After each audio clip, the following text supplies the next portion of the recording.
Aimez l'Éternel, haïssez le mal.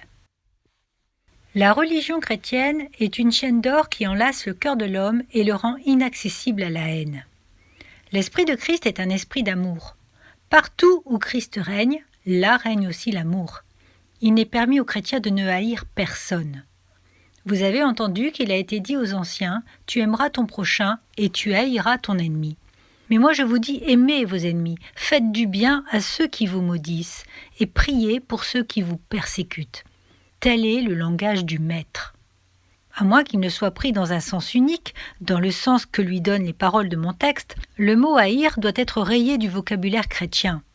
Tu n'as pas le droit, aux disciples de Christ, de tolérer dans ton sein aucun sentiment d'inimitié, de rancune, de malice, d'aigreur ou de malveillance envers aucune créature que la main de Dieu a formée.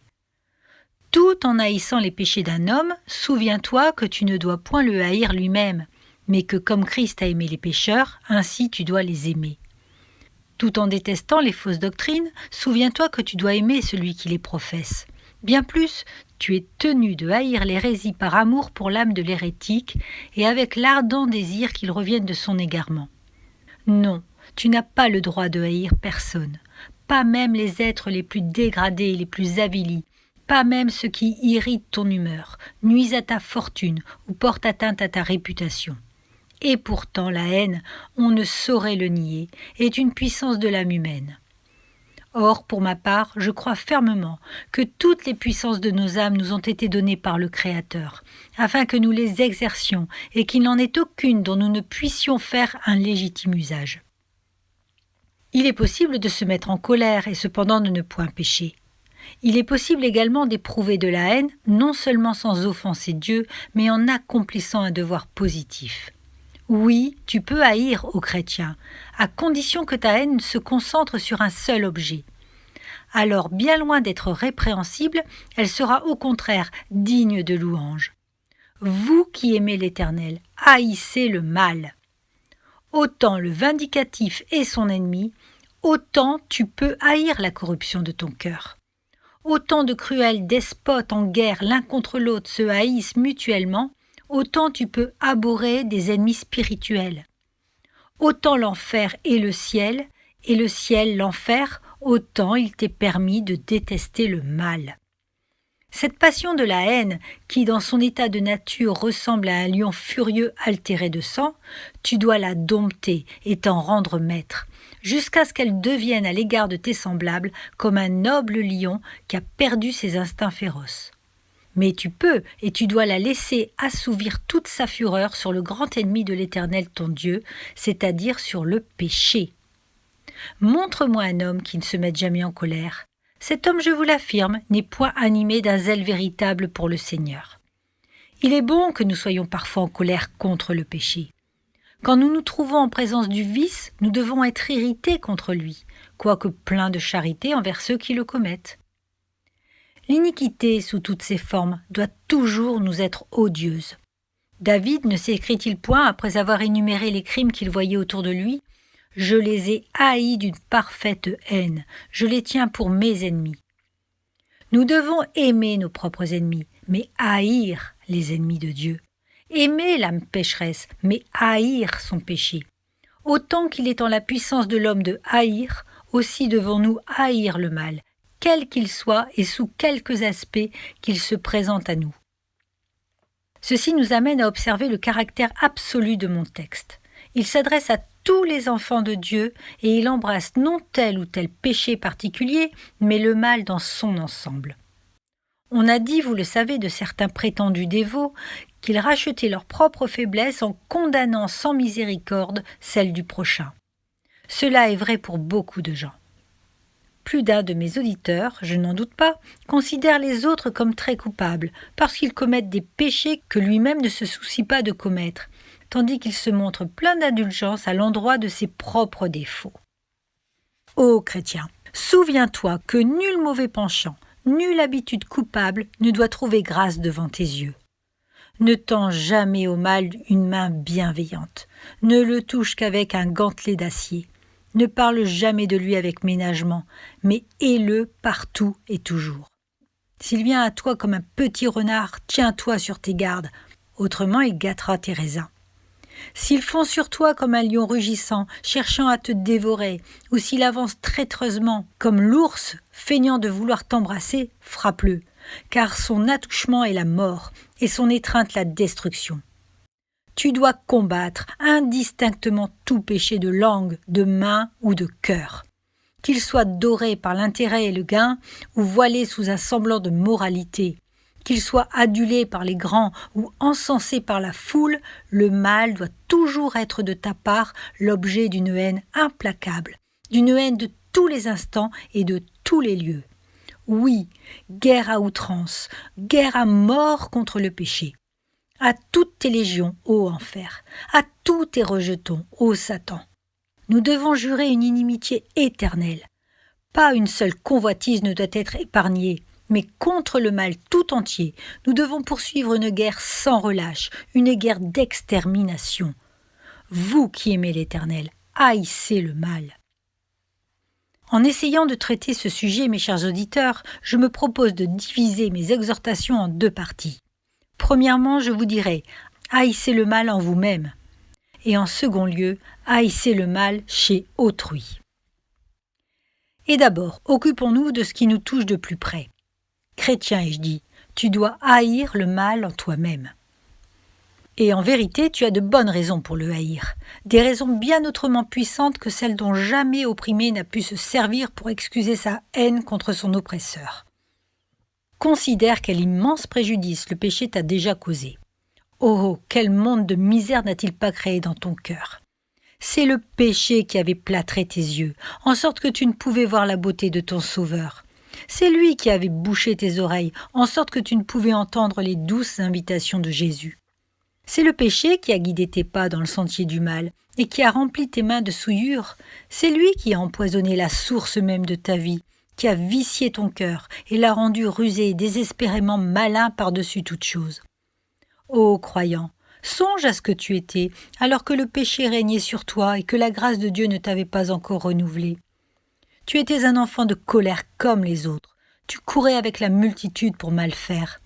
Ta bouche était un sépulcre ouvert, tu flattais de ta langue, et tout ce qu'on peut dire aujourd'hui de tes semblables qui vivent loin de Dieu s'appliquait autrefois à toi.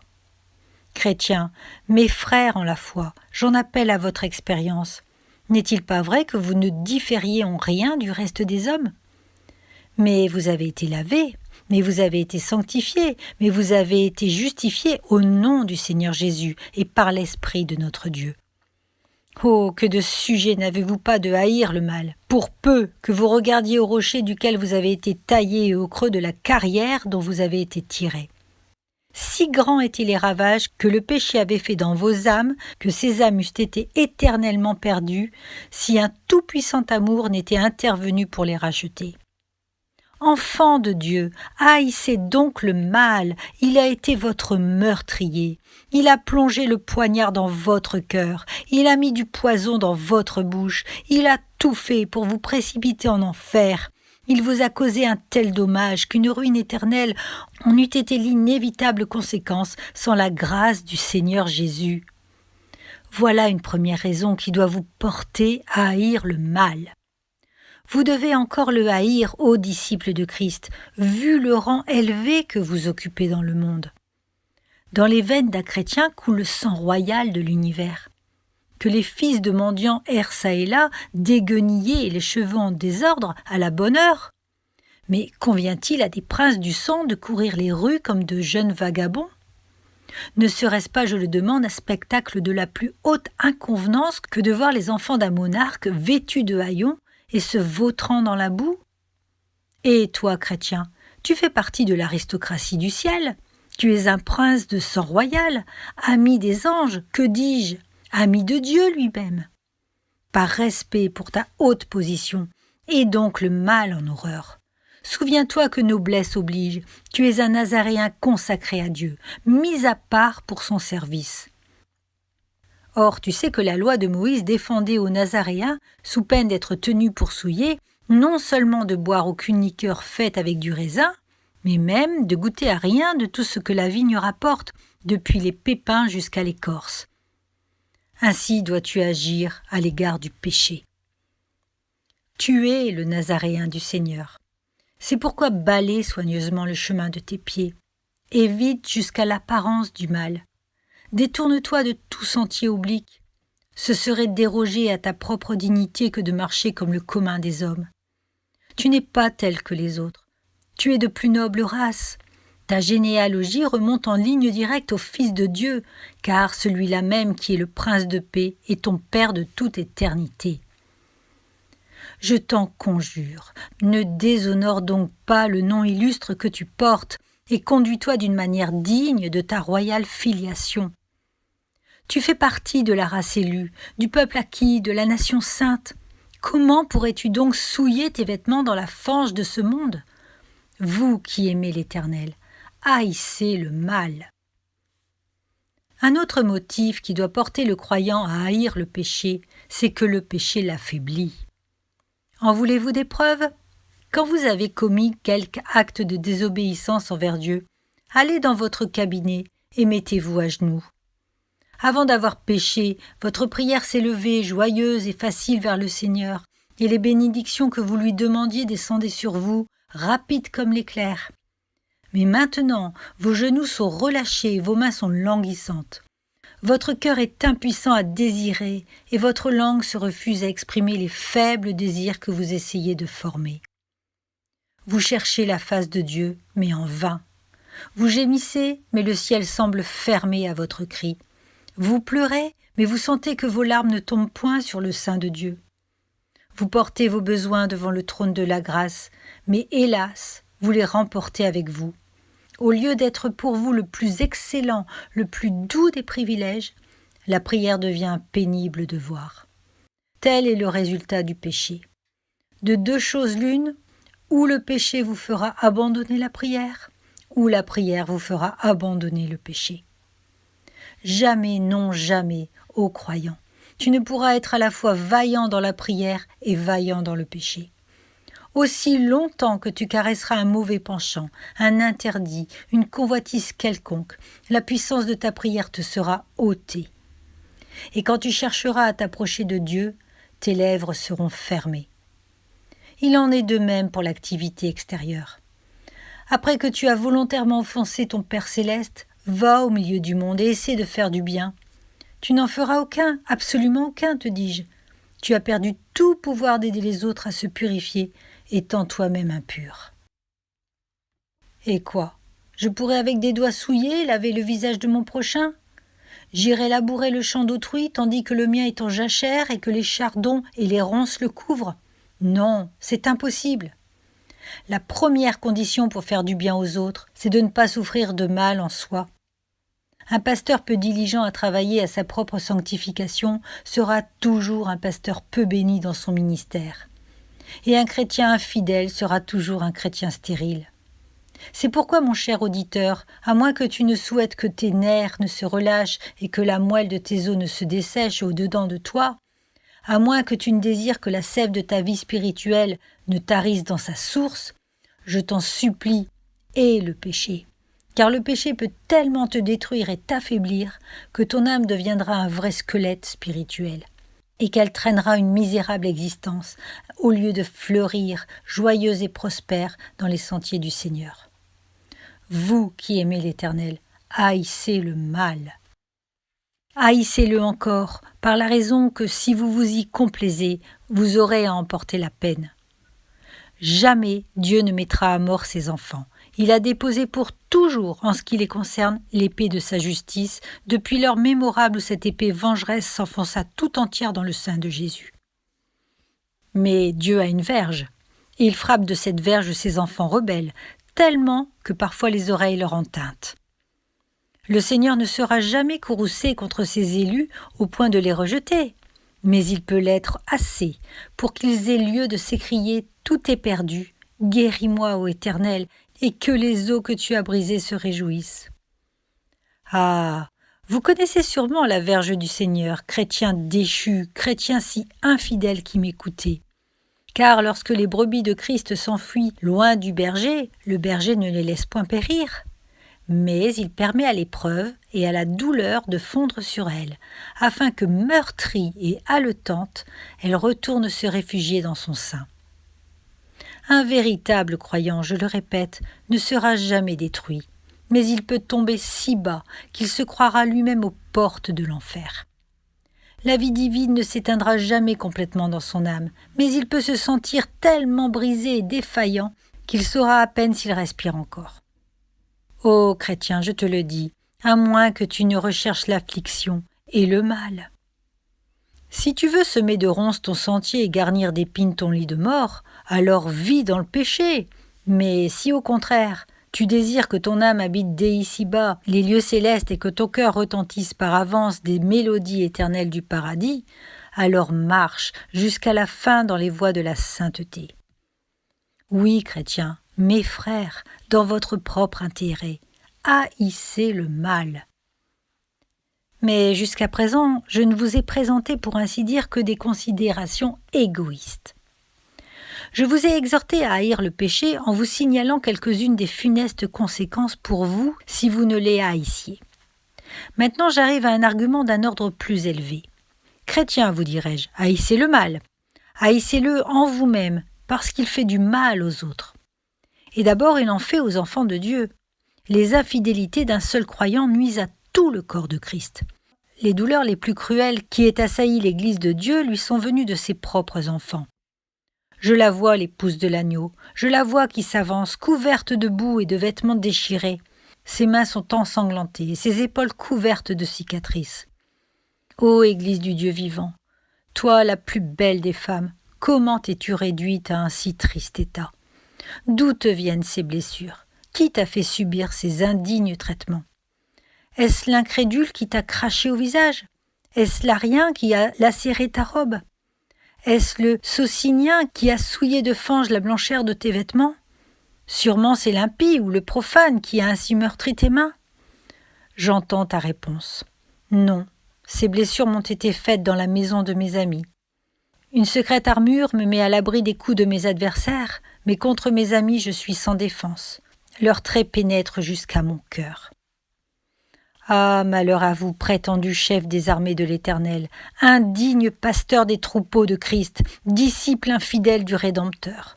Malheur à vous, car vous faites plus de mal à l'Église que ne lui en ont jamais fait ses ennemis déclarés. Si le christianisme n'était point une religion divine, protégée par la puissance de Dieu, sans contredit, il aurait cessé d'exister, simplement à cause des misères et des inconséquences de ceux qui se réclament de son nom. Je ne m'étonne nullement pour ma part que l'Église de Dieu ait survécu à la persécution et au martyre. Mais ce qui m'étonne, je l'avoue, c'est qu'elle ait survécu aux criantes infidélités, aux chutes scandaleuses de ses fils et de ses filles. Ô chrétiens, vous ne savez pas combien le nom de Dieu est blasphémé, combien vous affligez son corps et déshonorez son étendard lorsque vous commettez l'iniquité. Vous qui aimez l'Éternel, haïssez donc le mal. Mais ne le haïssez pas seulement par amour pour l'Église, haïssez-le aussi par amour pour les pauvres pécheurs. Hélas, qui pourrait dire combien d'âmes inconverties sont éloignées chaque année de toute pensée sérieuse par la conduite des chrétiens? Et n'avez-vous pas remarqué, mes chers auditeurs, quelle vive jouissance le monde éprouve à enregistrer les manquements de ceux qui font profession de piété? Pas plus tard qu'hier, je lisais sur un journal quelques lignes relatives à un misérable, traduit devant les tribunaux pour cause d'adultère, et le rédacteur de l'article remarquait plaisamment que cet homme avait un air de haute sainteté. Voilà bien, pensais-je, un de ces coups détournés que la presse incrédule aime tant à nous lancer. Je ne sais trop, soit dit en passant, si en matière de sainteté l'opinion des journalistes mérite une grande confiance. En tout cas, j'imagine que ces messieurs auraient longtemps à chercher dans leur rang avant de pouvoir nous montrer un saint. Quoi qu'il en soit, au dire de l'un d'entre eux, le vil criminel dont je viens de parler avait un air de haute sainteté, et il va sans dire que ses paroles étaient un trait dirigé contre tous les chrétiens, puisqu'elles semblaient donner à entendre que cet homme était un des leurs. Mais tout en protestant contre de semblables attaques, nous devons reconnaître, mes chers amis, que le monde a bien des sujets de mal parler de nous.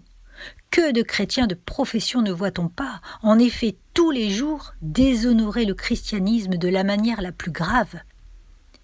Il s'accomplit des choses au nom de Jésus-Christ qu'il serait honteux de faire. Je ne crains pas de le dire au nom de Belzébul. Il y a des actes si abominables commis par des gens qui se disent membres de l'Église de Dieu, qu'en vérité je me demande si les démons eux-mêmes n'en rougiraient point. Oui, les gens du dehors ont eu de graves motifs pour attaquer l'Église.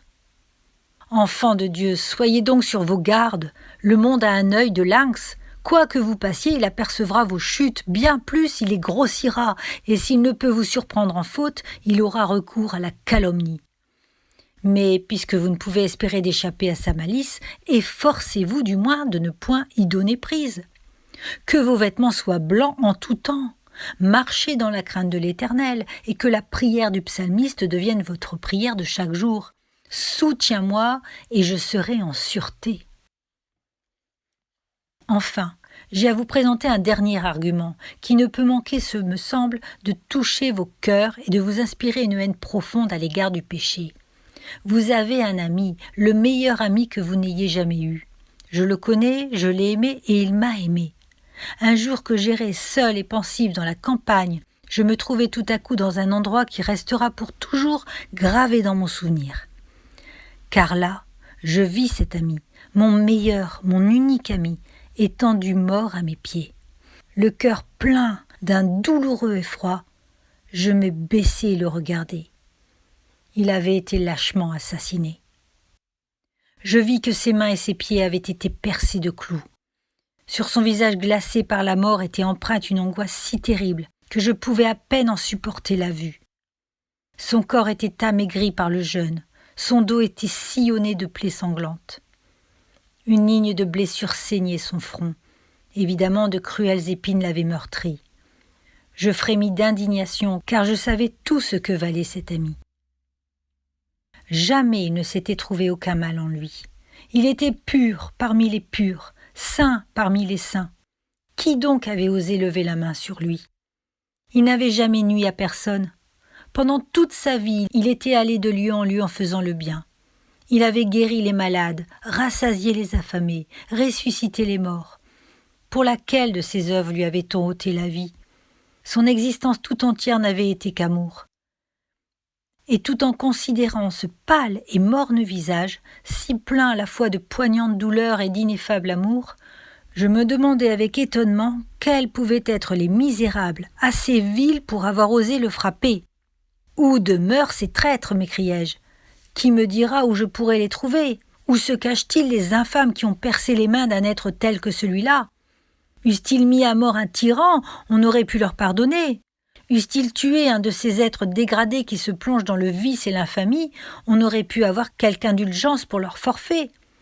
Eussent-ils choisi pour leur victime un meurtrier, un rebelle, un conspirateur, on aurait pu dire « enterrer son corps, justice a été faite ». Mais lorsque tu fus mis à mort, toi, mon plus cher, mon unique ami, oh, quel attentat, quel crime sans pareil! Où sont-ils les monstres qui ont fait couler ton sang? Que ne puis-je m'emparer d'eux et leur faire expier leur forfait? Oh, quelle jalousie, quelle indignation, quelle colère je ressentais! Mais voici, comme je me penchais de nouveau sur ce corps inanimé, un bruit de pas frappe mon oreille. Étonné, je me relève, j'écoute. Le même bruit se fait entendre, plus de doute. Le meurtrier est prêt. J'avançai en tâtonnant, car il faisait sombre, espérant à tout moment mettre la main sur le traître. Mais, chose étrange, quoique je distinguasse toujours le son des pas, de quelque côté que j'entendisse la main, je ne rencontrai que le vide. Alors la vérité se fit jour dans mon âme. Mes yeux s'ouvrirent, et plaçant ma main sur ma propre poitrine, « Ah, je te tiens enfin !» m'écriai-je avec amertume, car je venais de découvrir, hélas, que le meurtrier était dans mon cœur, qu'il habitait les replis les plus secrets de mon être. Oh alors, comme je pleurais, comme je me frappais la poitrine en contemplant les restes sanglants de mon maître et en songeant que son bourreau, c'était moi, c'était mon péché. Quelle profonde componction n'éprouverais-je pas lorsque, agenouillé près de son corps, je chantais cet hymne plaintif. Ô Jésus, mon ami fidèle, c'est moi qui te brisai le cœur, c'est moi qui d'une main cruelle perçai la main de mon Sauveur. Vengeance, vengeance, ô vous tous qui craignez l'Éternel et qui aimez son nom, vengez-vous du péché et haïssez le mal. Et maintenant, mes chers auditeurs, je désire vous donner quelques avis relativement à cette lutte constante que le chrétien est appelé à soutenir contre le mal. Il s'agit, vous le savez, de faire mourir en nous le vieil homme et ses convoitises. Mais quels moyens employer pour atteindre ce but ? Voici le glaive de la loi. Aurons-nous recours à lui ? Hélas, les coups de Moïse seront toujours impuissants pour mettre à mort le péché. La loi et les terreurs, bien loin d'amollir l'âme, ne font en général que l'endurcir. J'ai souvent essayé pour ma part de triompher du péché en pensant au châtiment qui en est la suite. Mais je déclare que cette considération n'a pu que très rarement m'arrêter dans la voie du mal. Je suis persuadé que les menaces de la loi, toutes formidables qu'elles soient, ne possèdent que fort peu de puissance pour dompter le cœur et le faire renoncer à ses convoitises. Il y a plus. J'affirme que trop souvent ces menaces ont pour effet de cautériser la conscience et que le pécheur finit par trouver je ne sais quelle âpre volupté à braver le châtiment.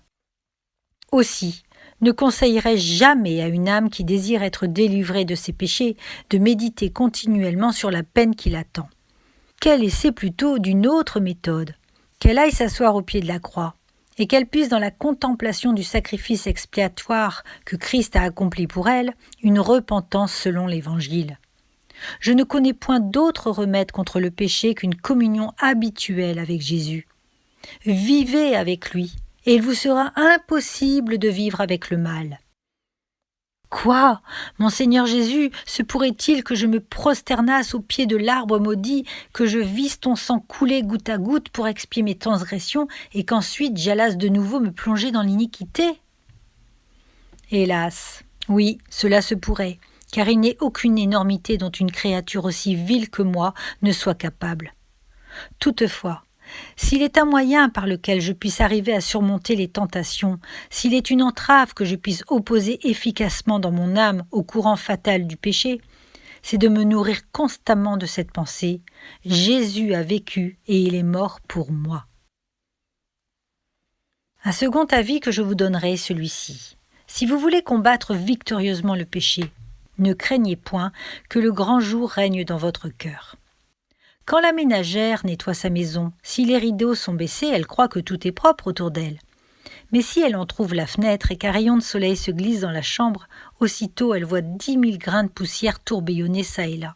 « Ah !» pense alors la maîtresse du logis, « ma chambre n'est point aussi propre que je l'imaginais. Voici de la poussière que je n'avais pas vue. » Et elle se met au travail avec une nouvelle ardeur. Faites de même, mes bien-aimés. Ne vous contentez pas d'être éclairés par le misérable lumignon de votre propre jugement, mais ouvrez votre cœur au brillant soleil du Saint-Esprit afin qu'à sa vive lumière vous puissiez découvrir tous vos péchés. Souvenez-vous qu'un péché connu est un péché à moitié vaincu. Recherchez donc le grand jour et faites en sorte qu'aucune des taches de votre âme ne reste dans l'ombre. Observons en outre que celui qui désire être débarrassé du mal ne doit pas se borner à le contenir dans certaines limites, mais qu'il doit aspirer à ce que le Saint-Esprit l'extirpe entièrement de son cœur. Vous savez que les simples moralistes s'efforcent de réprimer leurs passions absolument comme on interrompt le cours d'une rivière à l'aide de digues et de chaussées. L'eau est entrefoulée pendant quelque temps, il est vrai, mais elle grossit toujours jusqu'à ce qu'enfin elle déborde avec furie. Je le répète, ne vous bornez pas à comprimer votre corruption naturelle, car quoique vaincue en apparence, elle pourrait tout à coup éclater avec une nouvelle force. Mais plutôt, demandez à Dieu de la tarir dans sa source. Et quoique, hélas, de ce côté-ci de la tombe, le lit de ce torrent dévastateur qui a pour nom péché restera toujours. Creusez dans votre âme, cependant le torrent lui-même peut être desséché devant la face de l'Éternel notre Dieu. Un autre conseil. Lorsque vous avez commis une faute quelconque, confessez-la à Dieu tout d'abord.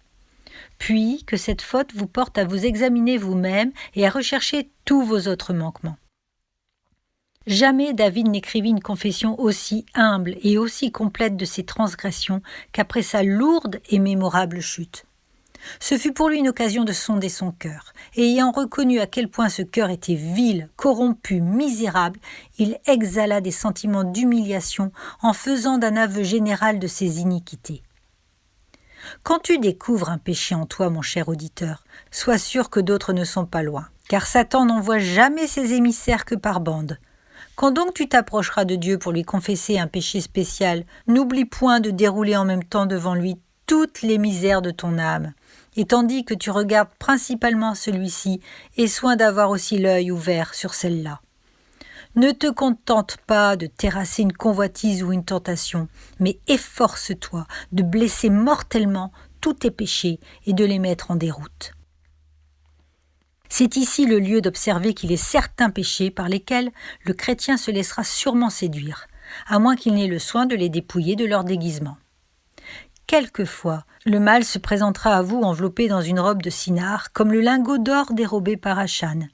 Déployez cette riche enveloppe, et vous verrez l'interdit qui était caché. D'autres fois, comme dans le cas du roi Saül, il se déguisera habilement, en respect pour le Seigneur et en zèle pour son service. Mais arrachez-lui son masque, et vous reconnaîtrez qu'aux yeux de Dieu, la résistance est autant que les idoles, et la rébellion autant que le sortilège. Le péché fait comme Jézabel, il oint sa tête et farde son visage, afin de trouver grâce auprès de nous. Que dis-je? Il se déguise parfois en ange de lumière. Chrétien, ne te laisse point prendre à ses artifices. Démasque-le, vois sa laideur, contemple sa difformité, méprise le salaire que peut-être il fait briller à tes yeux. Dépouille-le de ses appâts trompeurs, et lorsqu'il t'apparaîtra dans toute sa hideuse nudité, tu auras moins de peine à te défendre contre lui. Un mot encore à mes frères en la foi. Dans vos moments de plus haute spiritualité, de plus intime communion avec Dieu, leur dirai-je, essayez de vous faire une juste idée de toute l'énormité du péché. Ce n'est point lorsque vous êtes dans un état de relâchement et d'infidélité que vous pouvez juger sainement le mal. Un plongeur pourrait avoir 1000 tonnes d'eau au-dessus de sa tête qui n'en sentirait pas le poids parce que l'eau l'environne. Mais qu'il revienne à terre et qu'on lui mette seulement quelques seaux d'eau sur les épaules et il en sera écrasé. De même, si vous êtes, pour ainsi dire, plongé dans le péché, vous ne sauriez en sentir le poids. Mais quand vous serez sorti de cet élément impur, que le sang de l'aspersion aura purifié votre âme et que l'esprit de sainteté vous aura relevé de votre chute, alors efforcez-vous de réaliser le poids énorme de votre culpabilité. Cela vous aidera à haïr et à surmonter le mal. À l'égard de péchés d'une certaine nature, le meilleur conseil que je puisse vous donner est celui-ci. Si vous voulez les vaincre, fuyez-les. Les convoitises de la chair, entre autres, ne doivent jamais être combattues, si ce n'est à la manière de Joseph. Or, vous savez ce que fit Joseph, il s'enfuit. Un célèbre philosophe met dans la bouche de Mentor ces mots bien connus. « Fuis, fuis, Télémaque, tu n'as d'autre salut que dans la fuite. » À mon tour, je te dirai, mon cher auditeur, fuis, car dans le cas particulier qui nous occupe, la fuite est le premier des devoirs. Les vrais soldats de la croix lutteront corps à corps avec tout autre péché, mais en présence de celui-ci, ils tournent le dos et s'enfuient, en sorte qu'ils sont plus que vainqueurs. Fuyez la fornication, dit la sagesse divine. Si donc une tentation de ce genre t'assaille, ferme tes yeux, bouge tes oreilles et enfuis-toi au plus vite, car tu ne seras en sûreté que lorsque tu seras loin. Enfin, vous qui aimez l'Éternel, si vous désirez être victorieux du mal, recherchez sans cesse une nouvelle onction du Saint-Esprit. Qu'un seul jour ne se passe sans que vous alliez puiser à la source des eaux vives la nouvelle mesure de grâce dont vous aurez besoin pour accomplir les devoirs de la vie active. Nous ne sommes jamais en sûreté qu'entre les mains du Seigneur. Il n'est pas un seul chrétien, si avancé qu'il soit dans la piété, ou si renommé qu'il puisse être par sa vigilance et son esprit de prière. Non, je l'affirme, il n'est pas un seul chrétien dans le monde qui puisse subsister un seul jour sans faire de lourdes chutes, à moins que l'Esprit de Dieu ne soit son protecteur.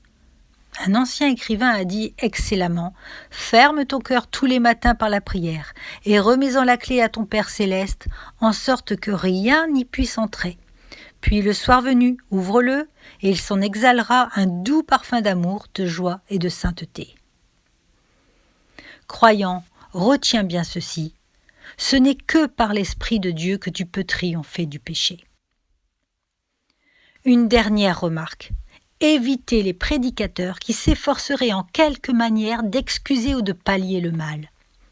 Évitez soigneusement aussi toute conversation et toute lecture qui tiendrait à vous présenter les péchés des enfants de Dieu comme étant de peu d'importance. Je connais de soi-disant chrétiens qui parlent de leur chute, de leur infidélité, de leur transgression comme s'ils en étaient fiers et qui semblent en vérité les considérer comme leurs expériences les plus bénies.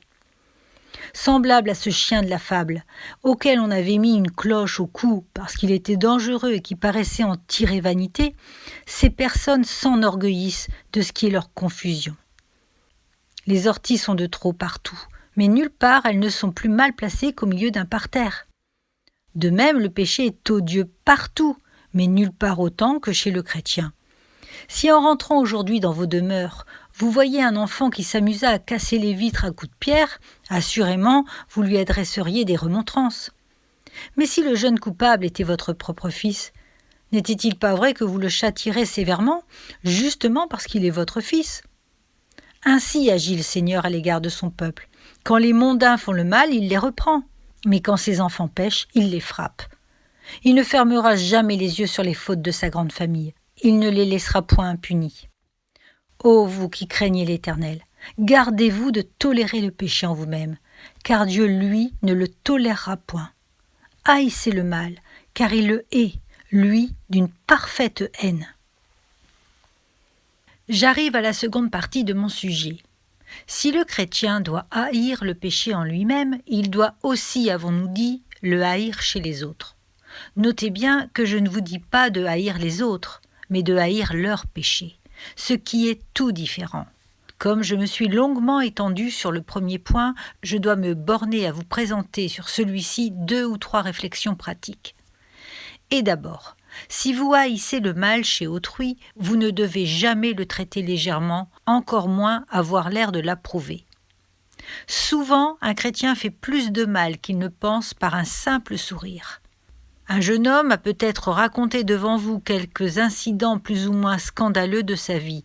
Vous étiez en chemin de fer ou dans un lieu public, par conséquent vous ne pouviez éviter de l'entendre. Il a été fort spirituel et vous avez souri à ses traits d'esprit. Ce jeune homme vous connaît, il sait que vous faites profession de piété. Aussi pense-t-il avoir obtenu un beau triomphe. N'a-t-il pas réussi à faire rire un chrétien en lui parlant du péché ? Ou bien vous avez entendu des incrédules tenir des propos malséants, libres, profanes. Dans le secret de votre cœur, vous en avez été révolté.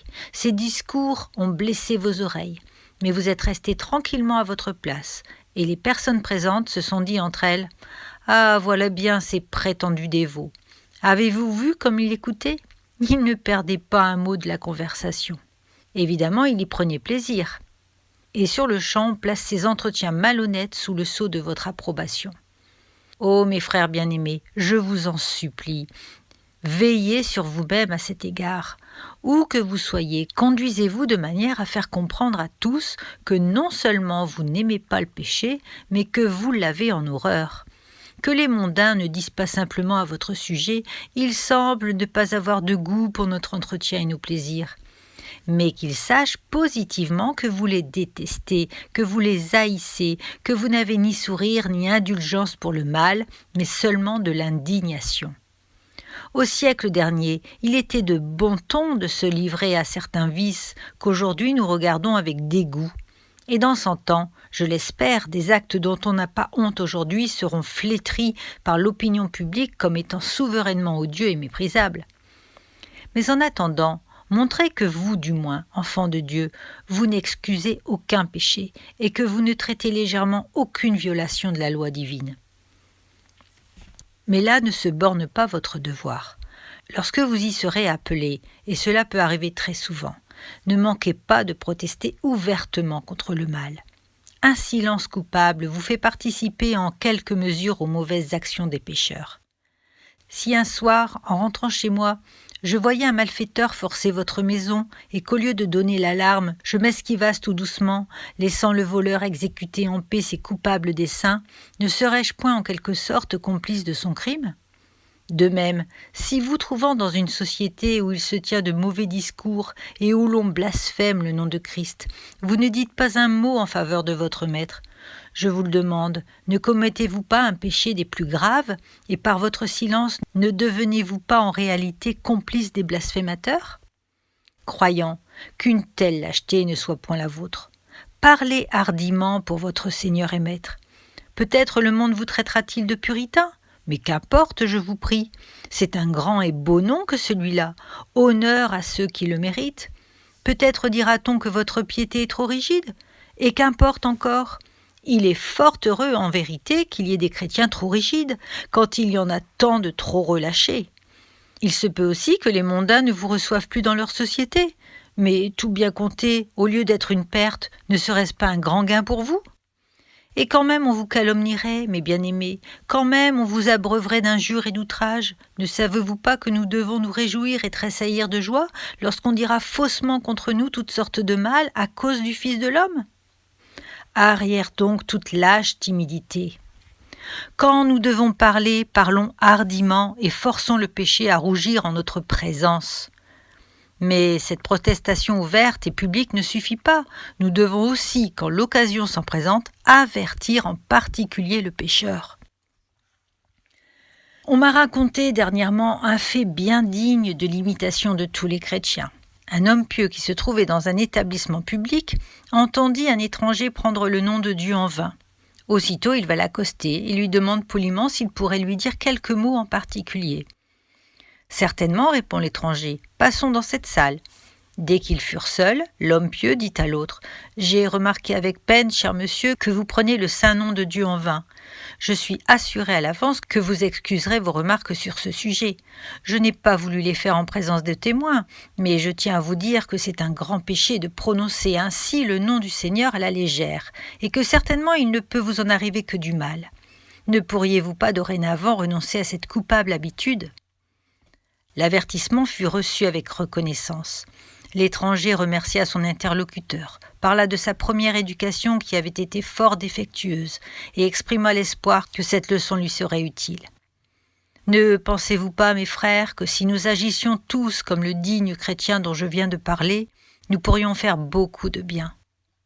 Et ne croyez-vous pas qu'en négligeant le devoir de la répréhension individuelle, nous laissons échapper de précieuses occasions de témoigner notre haine contre le péché ? Ah, si nous étions plus fidèles, Satan trouverait en nous de plus rudes adversaires, et partout où nous le découvririons, nous serions trop heureux de l'assaillir de nos traits. Mais avant tout, mes chers amis, n'oubliez pas, comme je vous l'ai déjà dit dans une autre partie de ce discours, que si vous haïssez le mal chez les autres, vous devez prendre part de ne point le chérir en vous-même. Car à quoi bon, je le demande, signaler au prochain la paille qui est dans son œil, tandis qu'on a soi-même une poutre dans le sien. Vous connaissez le vieux proverbe « Médecin, guéris-toi toi-même ». Commencez tout d'abord par vous guérir de vos propres infirmités, après quoi vous pourrez chercher, tant qu'il vous plaira, à guérir les infirmités d'autrui. Reprenez votre prochain, rien de mieux, mais efforcez-vous auparavant de régler votre conduite d'après la loi de l'Évangile. Et maintenant, mes frères bien-aimés, vous tous qui aimez le Sauveur, laissez-moi vous exhorter en terminant à former contre le mal une sainte alliance et à travailler d'un commun accord au renversement de son empire. Pour cela, joignez-vous de cœur et de main à tout homme, sous quelque dénomination qu'il se range, qui hait et combat le péché. Encouragez toute société qui, d'une manière ou d'une autre, s'efforce de faire le bien. Que ce programme soit le vôtre, ne rien élever que Christ, ne rien abaisser que le mal. Aidez tous ceux qui cherchent à étendre le royaume du Rédempteur. Que le meilleur moyen de renverser le mal est de le remplacer par le bien. Si donc vous haïssez réellement le mal, prouvez-le par votre activité à faire le bien. Aidez le ministre de l'Évangile. Priez pour lui, soutenez ses mains défaillantes, cherchez à le fortifier. Quant à vous-même, devenez évangéliste, distributeur de traités ou moniteur dans une école de dimanche. Répandez largement la parole de Dieu au près comme au loin. Envoyez des missionnaires chez les païens. Envoyez-en aussi dans les faubourgs et les ruelles de nos cités. Allez au milieu des haillons et de la misère de nos grandes villes et cherchez à relever quelques pauvres âmes, précieux joyaux du Seigneur, cachés peut-être dans la fange de la corruption et du vice. C'est ainsi que par votre moyen, Christ triomphera, tandis que Satan sera confus. Et comment ce glorieux, ce magnifique résultat serait-il définitivement obtenu si ce n'est par les efforts combinés de toute l'Église du Seigneur Jésus? Aujourd'hui, grâce à Dieu, nous ne manquons pas d'hommes en état de combattre pour le nom de Christ, si seulement ils voulaient combattre. Nos églises augmentent dans une proportion considérable. Il y a en ce moment un nombre immense de chrétiens répandus sur tout le globe. Mais pour ma part, je crois en vérité que les 120 disciples réunis dans la chambre haute de Jérusalem le jour de la première Pentecôte valaient plus à eux seuls que la totalité des chrétiens de nos jours. Oui, je dis ceci très sérieusement. Je crois que dans ces 120 personnes, il y avait plus de sang divin et d'ardeur chrétienne qu'il n'y en a chez 120 millions de pauvres créatures lâches et dégénérées telles que nous. Ah, qui nous rendra les jours bénis de la primitive Église? Alors chaque chrétien était un missionnaire. Les femmes ne prêchaient pas, il est vrai, mais elles faisaient mieux, elles vivaient l'Évangile. Les hommes, eux, l'annonçaient continuellement. Ils ne se déchargeaient pas, comme vous, de ce soin sur leur conducteur spirituel et ne se bornaient pas à servir Dieu par procuration. Ils n'établissaient pas les diacres afin de leur laisser faire toute l'œuvre de Dieu pendant qu'eux-mêmes se croisaient les bras. Ils ne choisissaient point dans leur nombre, comme cela se pratique aujourd'hui, un ou deux combattants qu'ils plaçaient au plus fort de la mêlée, laissant les autres se reposer pendant la lutte et puis se partager les dépouilles. Oh non! Tous les soldats de Christ marchaient au combat. Chacun faisait son devoir, et grande était la victoire. À l'œuvre donc, chrétiens, mes frères bien-aimés, à l'œuvre en tout temps, à l'œuvre jusqu'au dernier. Ô Esprit du Dieu vivant, viens embrasser les cœurs, en sorte que tous les soldats de la croix, pleins d'un saint zèle pour ton service, s'élancent à la victoire. Quand les enfants de Sion sentiront la responsabilité qui pèse sur chacun d'eux, alors viendra pour elles le jour du triomphe. Alors les murs de Jéricho s'écrouleront, et à tout soldat du Dieu vivant sera donnée la couronne des vainqueurs. Ô vous qui aimez l'Éternel, haïssez le mal dès maintenant et à jamais.